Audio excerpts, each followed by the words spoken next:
Taste the Daily.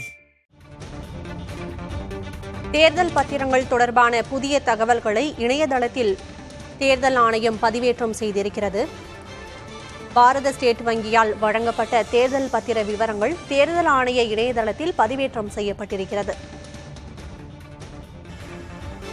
கூடுதல் விவரங்களை வழங்குவதற்காக செய்தியாளர் ராஜீவ் இணைந்திருக்கிறார். ராஜீவ், ஏற்கனவே தேர்தல் பத்திரங்கள் விவரங்களை இணையத்தில் பதிவேற்றம் செய்திருக்கிறார்கள். இந்நிலையில் என்ன தகவல்களை கூடுதலாக பதிவேற்றம் செய்திருக்கிறார்கள்?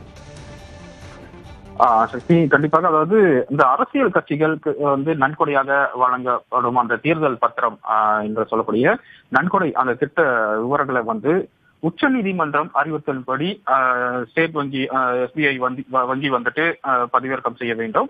அதே போல நீதிமன்றத்திலும் அதனை சமர்ப்பிக்க வேண்டும் என்பது உச்ச நீதிமன்றத்தினுடைய கடந்த மாதம் 15ஆம் தேதி அந்த வழக்கினுடைய ஒரு உத்தரவில் குறிப்பிடப்பட்டிருந்தது. அதன் அடிப்படையில இந்த விவரங்கள் தொடர்ந்து எந்தெந்த கட்சிகளுக்கு எவ்வளவு ரூபாய் எந்தெந்த கம்பெனிகள் எந்தெந்த நிறுவனங்கள் சார்பாக வழங்கப்பட்டிருக்கின்றது என்பது தொடர்பான விவரங்கள் ஏற்கனவே எஸ்பிஐ தனது அந்த தங்களுடைய இணையதளத்தில் வெளியிட்டிருந்தார்கள். தற்போது அதனுடைய தொடர்ச்சியாக கூடுதலாக அந்த விவரங்கள் குறிப்பிடப்பட்டிருக்கின்றது. காரணம், ஏற்கனவே உச்சநீதிமன்றம் இந்த வழக்கு விசாரணையின் போது உச்சநீதிமன்றத்தினுடைய அந்த உத்தரவு முழுமையாக எஸ்பிஐ நிறுவனம் எஸ்பிஐ வங்கி முழுமையாக தன்னுடைய அந்த விவரங்கள் இல்லை எனவும் இதில் விடுபட்ட அந்த விவரங்கள் ஏற்கனவே உச்சநீதிமன்றம் கோரியது போல அந்த உத்தரவில் என்ன விவரங்கள் கேட்கப்பட்டிருக்கிறதோ அந்த விவரங்களை பதிவேற்றம் செய்ய வேண்டும் என்பது உச்சநீதிமன்றம் அந்த இரண்டாவது முறையாக கடுமையாக முறையில் எஸ்பிஐ வங்கியை விமர்சித்து ஒரு உத்தரவை பிறப்பித்திருந்தார்கள். அதன் தொடர்ச்சியாக தான் இன்றைய தினம் தற்போது கூடுதலாக அந்த விவரங்கள், அதாவது அந்த எந்தெந்த கட்சிகளுக்கு எந்தெந்த நிறுவனங்கள் சார்பாக இத்தனை இந்த ரூபாய் வழங்கப்பட்டிருக்கின்றது போன்ற விவரங்கள் நன்கொடை விவரங்கள் தற்போது முழு விவரங்களுடன் கூடுதலாக அந்த தரவுகளுடன் எஸ்பிஐ தற்போது தனது அதிகாரப்பூர்வ இணையதளத்தில் வெளியிட்டிருக்காங்க. அந்த செய்தியை நாம் பார்த்துக் கொண்டிருக்கின்றோம்.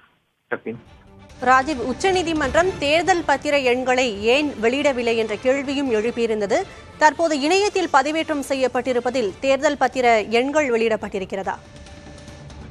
கண்டிப்பாக நீங்கள் குறிப்பிட்டு போல அந்த எந்தெந்த நிறுவனங்கள் எத்தனை ரூபாய் அந்த நன்கொடை வழங்கியது என்ற விவரத்தை மட்டுமே முதல் முறையாக அவர்கள் வெளியிட்டிருந்தார்கள். ஆனால் உச்சநீதிமன்றம் கோரியது போன்று இந்த எண்கள் அனைத்திலும் மிஸ் ஆகின்றது. அதனை உள்ளடக்கிய ஒரு விவரங்களை வெளியிட வேண்டும் என்பதுதான் உச்சநீதிமன்றத்தினுடைய ஒரு உத்தரவாக இருந்தது.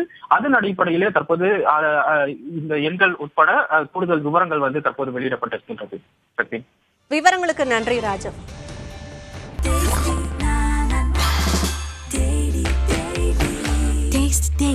Taste the Daily.